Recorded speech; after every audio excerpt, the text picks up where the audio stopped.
Aké hodnoty podľa vás prinieslo to ponovembrové obdobie do súčasnej spoločnosti? Otázka je presná, lebo jedna vec je, aké hodnoty chcela presadiť zmena roku 89 a čo sa s tými hodnotami dialo po novembri 89, ale to, čo zostáva platné a dlhodobé, sú hodnoty ľudských práv.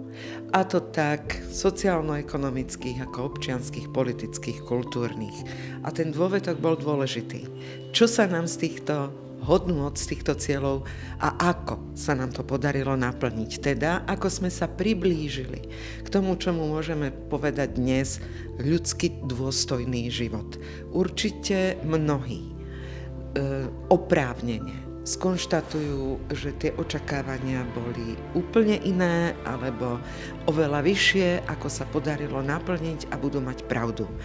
Určite mnohí povedia, že slobodu si predstavovali v inej podobe, teda spojenú so zodpovednosťou a nie šíriacu nenávisť a vulgaritu. Určite mnohí oprávnene povedia, že očakávali, že sa zmení zásadne ich pozícia v práci, že budú mať inú náplň práce. Určite mnohí oprávnene povedia, že očakávali, že budú mať ľahší prístup ku kultúre a k všetkým tvorivým aktivitám a určite mnohí povedia, že očakávali, že tie obrovské regionálne rozdiely, ktoré na Slovensku máme, už nebudú ťažiť tak vážne spoločnosť, ako ju ťažia. A nepochybujem, že výrazná časť očakávala, že hodnoty demokracie a fungovanie inštitúcií bude vyzerať zásadne inak. Pamätáte si, čo ste robili konkrétne 17. novembra 89? Ja viem, že mám vek a nárok na to, aby mi zlyhávala pamäť, ale toto si veľmi dobre pamätám. Predovšetkým si pamätám 16. novembra, pretože to bolo to prvé študentské stretnutie a pochod od univerzity, ktorého som mala šancu byť súčasťou a chcela byť súčasťou. No a následne už boli aktivity, keď sme sa spájali v Umelke, kde sa tvorili prvé zárodky verejnosti proti násiliu, prvé texty, prvé spísanie cieľov, ktoré chceme dosiahnuť, prvé organizovania následné spanilých jazd, rozhodovanie o príprave generálneho štrajku a tak ďalej.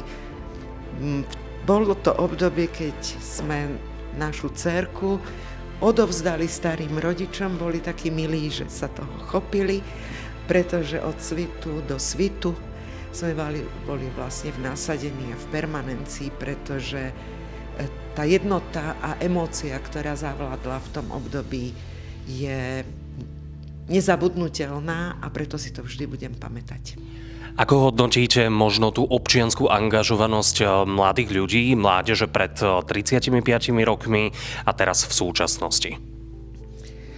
Študenti tradične, keď sa už vytvorí táto skupina, patria k tým, ktorí sa snažia spoločnosť posunúť, ktorí vidia za roh, pretože sa ich tá budúcnosť hlboko dotýka. Hovorí sa o tom, ako oni budú žiť. My, čo odchádzame, to nevnímame tak intenzívne, aj keď cez vnúčatá si to sem tam uvedomujeme, dúfam. Ale študenti si sebe chystajú to obdobie dospelosti a majú veľmi jasné predstavy, ako by to obdobie mohlo a malo vyzerať. Nie náhodou 60. roky boli sprevádzané a spôsobované a akcelerované práve študentskými hnutiami. Oživenie, demokratizácia.